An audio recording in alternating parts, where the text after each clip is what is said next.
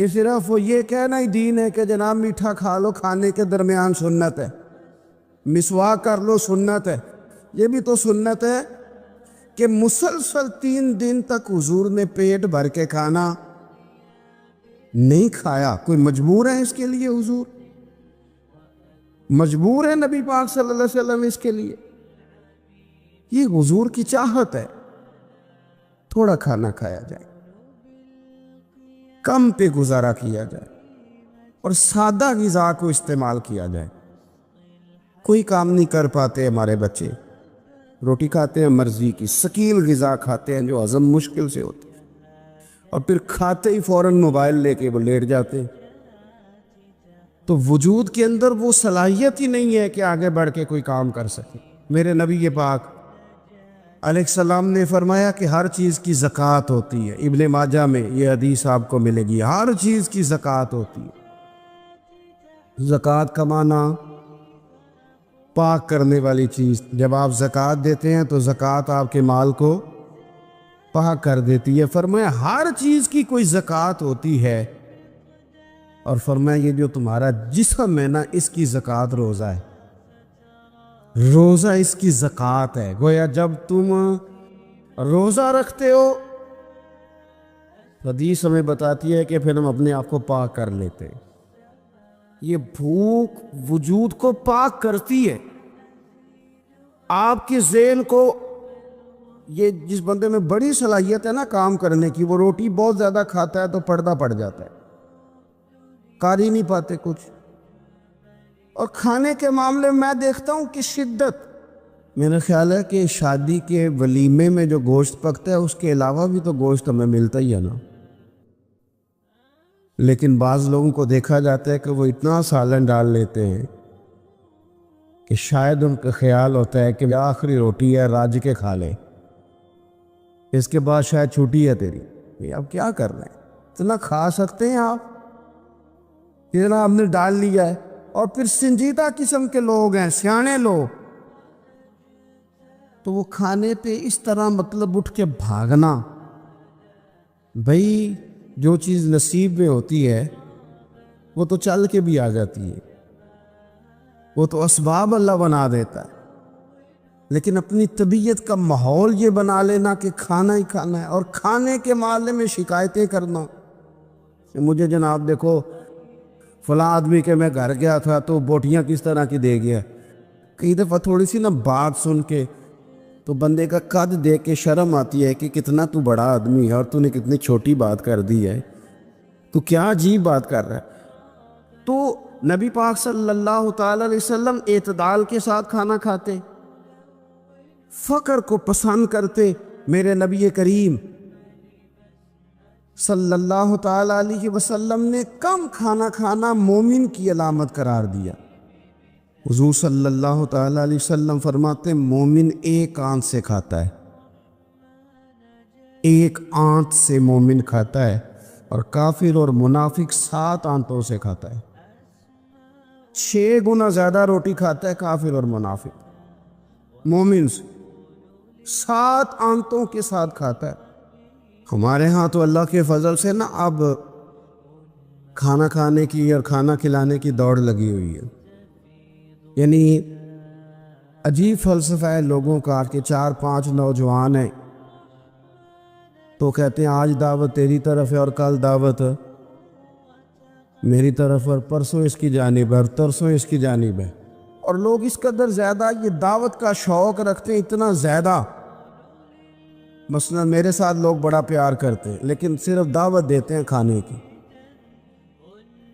تو میں کہتا ہوں آپ دعوت دینے کی بجائے ہماری دعوت قبول کیوں نہیں کرتے؟ ہم آپ کو دین کی دعوت دے رہے ہیں، وہ والی قبول کریں نا۔ روٹی کھا لیں جی، آ گئے کھانا کھا لیں، تو میں کہتا ہوں اور بھی کم ہے زمانے میں لنگر کے سوا، روٹی کے علاوہ بھی بڑے کام ہیں جو کرنے والے ہیں۔ تو آپ اعتدال کے ساتھ کھانا کھائیں، ضرور کھائیں، جو نعمتیں آپ کے پاس ہیں ان سے آپ لطف ضرور حاصل کریں، لیکن اعتدال کے ساتھ۔ اور پھر آپ کو پتہ ہے جب آپ بے تحاشا کھانا کھاتے ہیں نا، اس کا نقصان یہ ہوتا ہے کہ پھر انسان میں نے دیکھا ہے جب بندے مالدار ہو جاتے ہیں نا یا سہولیات ان کو مل جاتی ہیں تو انہیں غریبوں کا دکھ ختم ہو جاتا ہے۔ اکثر امیر آدمی کے دوست بھی امیر ہوتے ہیں، پھر وہ کہتے ہیں کہاں غربت ہے پیر صاحب؟ کس نے کہا آپ کو؟ کس نے کہا آپ کو کہ لوگوں کو کپڑا نہیں ملتا؟ سارے لوگ ٹھیک ہیں، کیوں بھلا؟ اس لیے کہ وہ امیر تھا تو اب دوستی بھی امیروں کے ساتھ ہو گئی، پھر نہ کچے مکان نظر آنے بند ہو جاتے، پھر چوک میں دیہڑی کے لیے کھڑے مزدور نظر آنے بند ہو جاتے ہیں، پھر ہسپتال میں کبھی جاؤ نا، میں نے یہ نظام دیکھا ہے۔ ایسے نوجوان بھی ہیں جو میڈیکل سٹور والے سے کہہ رہے ہوتے ہیں کہ شناختی کارڈ رکھ لے، اماں کے لیے مجھے گولیاں جلدی دے دے، میرا بھائی آتا ہے تو تجھے پیسے دیتا ہے۔ یہ لوگ بھول جاتے ہیں نا، اس لیے کہ ہم تو اب چیزیں جو ہیں وہ ہوم ڈیلیوری پہ لے رہے ہیں، پیسے ہی بڑا ہے۔ ہمیں کب یاد رہے گا کہ کوئی بھوکا ہے؟ ہمیں کب یاد رہے گا؟ لیکن یہ تب ہے جب آپ کبھی بھوکا رہنا سیکھے، آپ کی طبیعت میں ہو۔ میرے رسول پاک علیہ السلام نے فقر اختیار کیا تاکہ پتہ چلے غریب کی بھوک کی تکلیف کیا۔ دیکھو، اگر تمہارے ماں باپ تم پر ظلم بھی کریں تو تم نے پھر بھی نیکی کرنی ہے۔ تمہارے رویے سے خیر ہی پھوٹنی چاہیے، تمہارے لب و لہجے سے ان کے لیے ہمیشہ خوبصورت رائے کا اظہار ہی ہونا چاہیے، تمہارے بازو ان کے لیے ہمیشہ کھلے رہنے چاہیے، اور تمہیں ان کے معاملے میں ہمیشہ اپنے رب کو جواب دینے کا تصور قائم رکھنا چاہیے، تمہارے اندر کہیں کمزوری نہ آئے۔ میں بڑی دیر سے اپنے دوستوں کی توجہ اس بات کی طرف مبذول کرا رہا ہوں کہ انسان کے ساتھ ہی ساری چیزیں رہتی ہیں، بیماریاں بھی، پریشانیاں بھی، کاروبار کا اتار چڑھاؤ بھی۔ انسان کے ساتھ دوستوں کی کبھی وفاداری، کبھی بے وفائی، کبھی بچوں کے مسائل، کبھی دیگر رشتہ داروں کے مسائل۔ اسے حکم یہ دیا گیا ہے، اسے سمجھایا یہ گیا ہے کہ وہ کسی ایک چیز میں الجھ کر باقی چیزوں کو بھولنا نہ شروع کر دے، کسی ایک پریشانی، ایک آزمائش کی وجہ سے اپنی زندگی کے سارے معاملات کو داؤ پہ لگانا نہ شروع کر دے، بلکہ وہ اپنے دل کو، اپنے سینے کو، اپنی طبیعت کو کشادہ رکھے۔ یہی معاملہ ماں باپ کے تعلق سے ہوتا ہے۔ ہم نہ ذرا دیگر کاموں میں بعض اوقات اس طرح کا الجھتے ہیں کہ اپنی اس اہم ذمہ داری سے ہم نظریں ہٹا لیتے ہیں۔ میرے نبی اکرم صلی اللہ تعالی علیہ وسلم سے ایک شخص نے یہ عرض کیا تھا کہ یا رسول اللہ صلی اللہ تعالی علیہ وسلم، میں نے نہ تیز دھوپ میں جلتی اور تپتی ہوئی زمین پر کئی میل کا سفر اپنی ماں کو اٹھا کے اس طرح کیا ہے کہ میرے پیروں میں جوتے نہیں تھے۔ اس پوری بات کو پھر سے آپ سمجھے بھلا میں نے کیا کہا؟ یعنی گرم زمین پر گرمیوں میں چلنا ایک انتہائی مشکل کام ہے، اور پھر گرمی اگر عرب شریف کی ہو اور صحرائی علاقہ ہو، اور پھر آپ نے ایک شخص کو بھی کندھوں پر اٹھایا ہوا ہو۔ یا رسول اللہ صلی اللہ تعالی علیہ وسلم، گرم موسم میں گرم ریت پر ننگے پاؤں ماں کو اٹھا کر میں نے میلوں کا سفر کیا ہے۔ خدا را میری بات کو تقریر نہ سمجھنا، یہ ایک غلام نے اپنے نبی سے سوال کیا ہے۔ اس سوال کی لذت کو محسوس کریں اور پھر جواب کا حسن ملاحظہ کریں۔ عرض کی حضور، بڑا میں نے سنا ہے کہ ماں باپ کی خدمت کا حق ادا کرنا چاہیے، تو وہ میں کوئی حق ادا کر سکا ہوں، کوئی خدمت کر سکا ہوں؟ اس نے کہا میں نے میلوں ننگے پاؤں تپتی زمین پر صحرا میں سفر کیا ہے۔ تو محبوب کریم نے بھی اسے سبق یاد کرایا۔ اس نے اپنی طرف سے خدمت بتائی تھی تو حضور نے ماں کی شفقت بتائی، فرمایا جب تو پیدا ہوا تھا تو تیری ماں کو درد کے جھٹکے آئے تھے، وہ جو جھٹکے آئے تھے نا، ان جھٹکوں میں سے اب ایک جھٹکے کا بھی تو حق ادا نہیں کر سکا۔ وہ جو درد کے جھٹکے تھے، وہ جو تکلیف تھی، کتنی مائیں دوران زچ کی دنیا سے چلی جاتی ہیں۔ وہ بیٹا پیدا کر گئی، خود رخصت ہو گئی، وہ جان پر کھیل گئی، لیکن اسے زندگی دنیا میں چھوڑ گئی۔ لیکن کیا کبھی ایسا ہوا ہے کہ کسی ماں نے کہیں کھڑے ہو کے کہا ہو کہ اوہو میں نے بڑا کام کیا ہے، میں نے بڑی خدمت کی ہے، میں نے یہ کیا ہے، میں نے یہ اعزاز دیا ہے، لیکن بچے تھوڑا سا کر کے نا آپ نے ناراض نہیں ہونا۔ میں نے اپنے کانوں سے یہ باتیں سنی ہیں کہ جی الحمدللہ میں نے ابا جی کو حج کرایا ہے، شکر ہے اللہ کا جی، ابا جی میرے پاس ہی تھے جی، باقی بھائیوں کے پاس نہیں تھے۔ تو ابا جی کس کے تھے؟ پڑوسی نے حج کرانا تھا، آپ کے پاس تھے نا، تو آپ کے والد ہی تھے نا۔ آپ نے یہ 20 مرتبہ بتایا ہے کہ والد کی میں خدمت کرتا ہوں، میرے پاس رہتا، یہ بھی بتاؤ کہ ابا نے مجھے حصہ کتنا دیا ہے، ساتھ یہ بھی بیان کرو کہ صرف ابا ہی میرے پاس نہیں رہتا، میں نے بھی ساری زندگی باپ کے پاس ہی گزاری ہے۔ اس نے بھی کبھی کہا تھا چاروں میرے پاس ہوتے ہیں، پانچوں میں نے رکھے ہوئے ہیں۔ کیا مذاق ہے، کتنی چھوٹی سوچ ہے۔ اپنے والدین کے ساتھ بڑا رویہ عمدہ کیا جائے، کبھی نہ الجھنا۔ خبردار، ایک مقام پر ماں باپ کی نافرمانی کی جا سکتی ہے، وہ کب؟ جب وہ آپ کو دین کے مخالف چلنے کا کہیں، جب رب رسول کی مخالفت کا معاذ اللہ کہیں، اور مسلمان والدین یہ کبھی کہہ سکتے نہیں۔ باقی ہر کام میں ان کی فرما برداری ہے، ان کی خدمت ہے، ہر جائز کام میں ان کی بات کو تسلیم کرنا ہے۔ بلکہ حضرت اسماء بنت ابی بکر صدیق، حضرت صدیق اکبر رضی اللہ تعالی عنہ کی صاحبزادی ہیں، انہوں نے ایک دفعہ نبی پاک علیہ السلام کی خدمت میں ایک سوال بھیجا تھا، عرض کی یا رسول اللہ صلی اللہ تعالی علیہ وسلم، ماں مشرکہ ہے، اللہ رسول کو نہیں مانتی، معاذ اللہ، ماں مشرکہ ہے، تو حضور وہ مجھ سے ملنا چاہتی ہے، کیا میں اس سے حسن سلوک کر سکتی ہوں؟ نبی کریم نے فرمایا تیری تو ماں ہے نا، چل تو اچھا سلوک ہی کر، تو اپنا رویہ اس کے ساتھ ٹھیک رکھ، کیونکہ تیری والدہ ہے۔ میں آج حقوق والدین پر تقریر نہیں کرنے جا رہا، بس ایسے ہی مجھے خیال آیا۔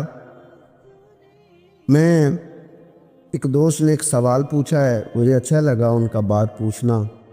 انہوں نے یہ پوچھا ہے کہ اگر کسی شخص کے والدین دنیا سے چلے جائیں اور جانے کے بعد اسے احساس ہو کہ مجھ سے بڑی غلطیاں ہو گئیں، اسے احساس ہو کہ بڑی کوتاہیاں ہو گئیں، بڑی جگہوں پہ میں بھول گیا۔ بہت سارے لوگوں کو پچھتاوا ہوتا ہے کہ یار بڑی چیزیں تھیں جو ہم کر سکتے تھے پر ہم سے نہیں ہو سکیں۔ انہوں نے پوچھا جی کوئی اب بھی کوئی اس کا حل ہے؟ تو میں نے کہا ہے نا، ہم رسول رحمت کے ماننے والے ہیں صلی اللہ تعالی علیہ وسلم۔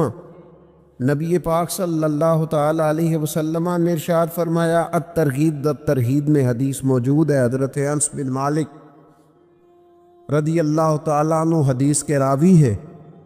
اللہ کے پیارے حبیب علیہ الصلوۃ والسلام نے فرمایا، جس بندے کے والدین یا دونوں میں سے کوئی ایک انتقال کر جائے اور وہ معاذ اللہ ان کا نافرمان ہو، تو فرمایا پھر ان کے لیے دعا کرتا رہے، استغفار کرتا رہے، کرتا رہے، کرتا رہے، کرتا رہے، امید ہے اللہ اسے نیکوکاروں میں لکھ دے گا، وہ فرما برداروں میں آ جائے گا۔ شرط یہ ہے کہ وہ ان کے لیے استغفار کرے، دعائے مغفرت کرے، اب ان کے لیے وہ اب ہی شروع کر دے ان کو یاد کرنا، اب ہی اس مقام پر آ جائے، اب ہی کچھ سوچ لے، تو اللہ تعالیٰ کی بارگاہ سے کرم کی امید ہے کہ اللہ اس نے جو زندگی میں اس سے غلطیاں ہو گئی، رب اس کی ان غلطیوں کو معاف کر دے گا۔ روز استغفار کرے۔ ایک دوست نے مجھ سے ایک دفعہ پوچھا تھا کہ حضرت صاحب والدین چلے گئے ہیں، ان کے لیے کیا کروں؟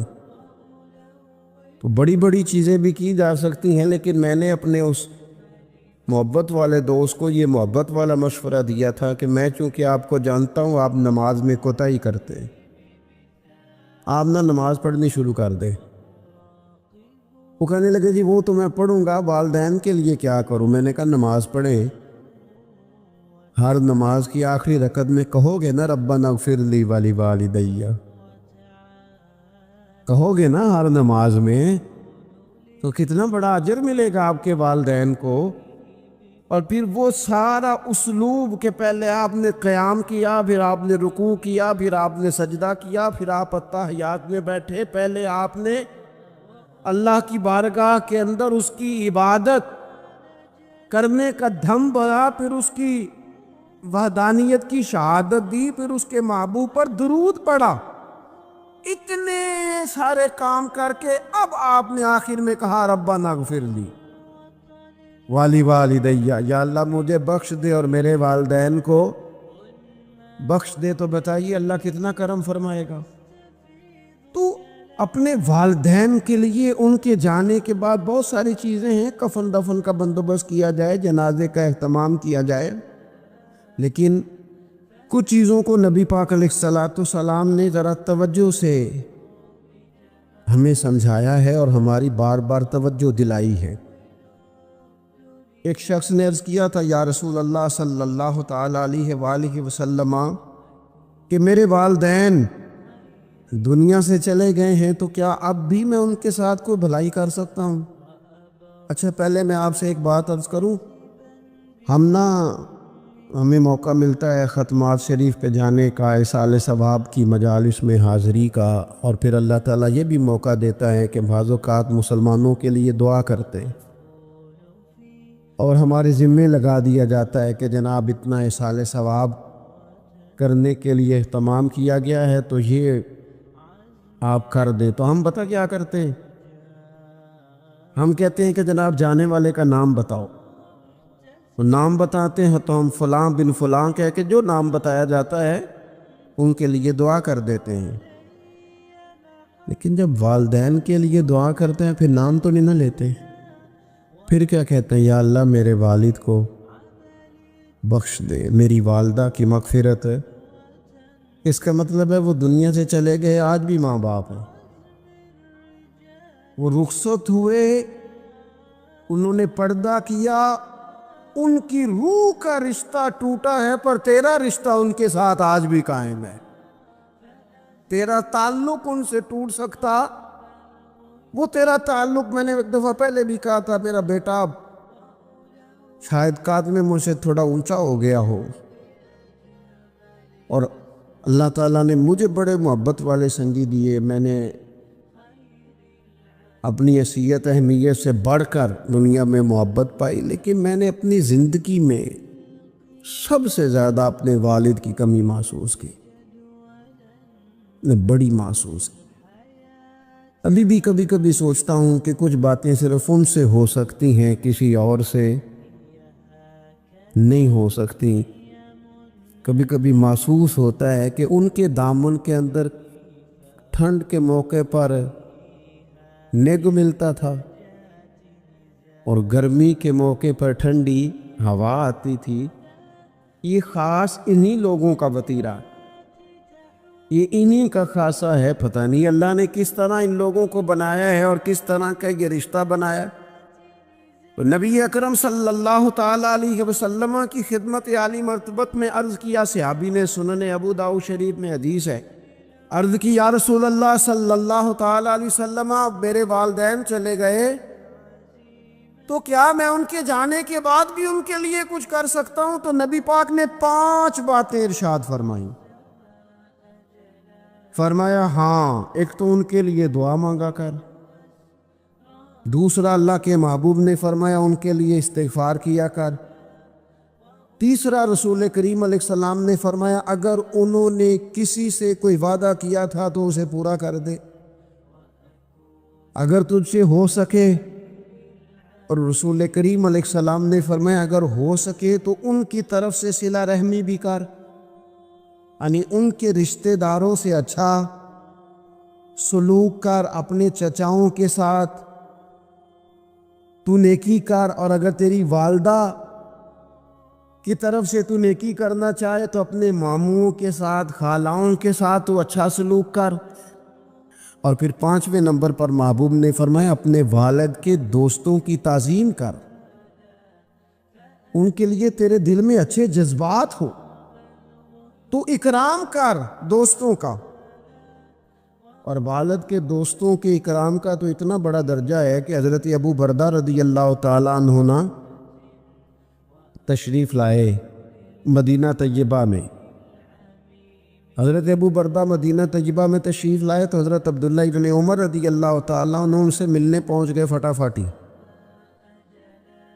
مصروف آدمی تھے حضرت عبداللہ ابن عمر، بہت بڑے مفتی تھے، لوگ ہر وقت مسائل پوچھتے تھے، حج کے سب سے زیادہ مسائل انہی کو آتے تھے، اور صحابہ میں ایک بہت بڑا مقام رکھتے تھے۔ حضرت عبداللہ ابن عمر فوراً حضرت ابو بردہ رضی اللہ تعالیٰ عنہ سے ملاقات کے لیے پہنچے، اور پہنچتے ہی فرمانے لگے آپ کو پتہ ہے میں آپ سے کیوں ملنے آیا ہوں؟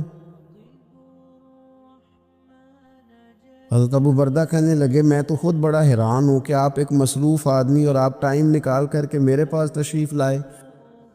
فرمانے لگے اس لیے آیا ہوں کہ میرے والد آپ کے والد کے دوست تھے، حضرت فاروق اعظم کے دوست تھے آپ کے والد، اور یہ صحیح ابن حبان میں یہ لفظ موجود ہے۔ حضرت سیدنا عبداللہ ابن عمر رضی اللہ تعالیٰ عنہ فرمانے لگے نبی پاک علیہ السلام نے فرمایا ہے کہ جو اپنے والد کی قبر میں ان سے اچھا سلوک کرنا چاہے وہ والد کے دوستوں کے ساتھ اچھا سلوک کرے، وہ اس رویے کو، اس محبت کو قائم کرے، اس چیز پر خاص اہتمام کرے، خاص ذوق دے۔ ہمارے ہاں نا جی ہم جلدی سے مصروف ہو جاتے ہیں اور اپنے دوستوں کو زیادہ ٹائم دیتے ہیں، اپنا آنا جانا، اپنا اٹھنا بیٹھنا، اپنے شب و روز، ان میں ہم زیادہ وقت گزارتے ہیں۔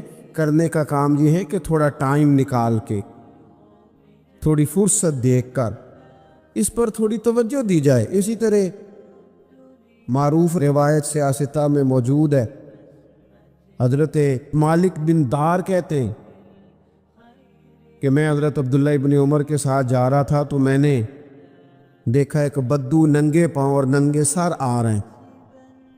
حضرت عبداللہ ابن عمر نے فٹافٹ انہیں اپنی سواری بھی دے دی، سیاستہ سے حدیث عرض کر رہا ہوں، سواری بھی دے دی اور پگڑی بھی دے دی۔ فرماتے میں نے عرض کی حضرت عبداللہ ابن عمر سے کہ حضور یہ بدو ہیں، یہ تو تھوڑے سے نذرانے پہ بھی خوش ہو جاتے، آپ کوئی عام معمولی سا تحفہ بھی دیتے تو راضی ہو جاتے، اور آپ نے پگڑی بھی دے دی اور گھوڑا بھی دے دیا۔ حضرت عبداللہ ابن عمر کہنے لگے یہ کوئی عام آدمی نہیں، یہ میرے والد کے دوست ہیں، اور والد کے دوستوں سے محبت کرنا یہ ہمیں رسول رحمت نے سکھایا ہے، کیونکہ اصلہ نال جنیکی کریے تو نسلہ تاک نہیں بول دے۔ محبتوں کو قائم رکھنا، ان کو دوام دینا۔ ہمارا تو چچا کے ساتھ سلوک نہیں رہتا، توجہ نہیں رہتی، ہم نے اصحال ثواب کا جو مفہوم بنا لیا وہ بڑا گڑبڑ ہے۔ اگر تو کسی کے پاس بہت زیادہ پیسے ہوتے ہیں تو وہ اصحال ثواب کی محفل ویسے ہی ایک سیاسی اجتماع بن جاتی ہے، اور جو عام لوگ ہیں ان کا زور کہیں نہیں چلتا تو چلو مسجد میں تو چلتا ہی ہے نا، وہ آ کے کہتے ہیں مولوی صاحب کو کہ بچے بھیجیں اور پورا قرآن پاک پڑھانا ہے ہم نے۔ بھئی نبی پاک علیہ السلام نے تو فرمایا جتنی دیر دل جمے اتنی دیر پڑھو، آپ نے کیوں پابند کیا پورا پڑھنے کا؟ اور پھر اللہ تبارک و تعالیٰ اگر معاف فرمانے پہ آئے وہ تو پتر بسم اللہ بھی پڑھے تو اللہ باپ کو معاف فرما دیتا ہے۔ شرط یہ ہے کہ خلوص ہو، وہاں تو معیار دیکھا جاتا ہے، مقدار تھوڑی دیکھی جائے۔ تو ایصال ثواب تو یہ ہے کہ آپ ضرورت دیکھیں کس چیز کی ہے۔ ہمارے ہاں منوں کے حساب سے کھانے پک جاتے ہیں، بڑی بڑی لمبی دعوتیں ہوتی ہیں، بڑا کچھ ہوتا ہے، لیکن جو ضرورت ہوتی ہے، ضرورت کو ہم نہیں دیکھتے۔ اگر آپ کوئی اور کام ضرورت کا کرا دے نا، کروڑوں روپے آپ نے لگا دیا ختمات پہ اور فلاں پہ، اور جس قبرستان میں آپ نے والد کو دفن کیا اس میں تو غریبوں کے لیے مزید جگہ ہی نہیں دفن کرنے کی، تو یہ اچھا ہے ایصال ثواب؟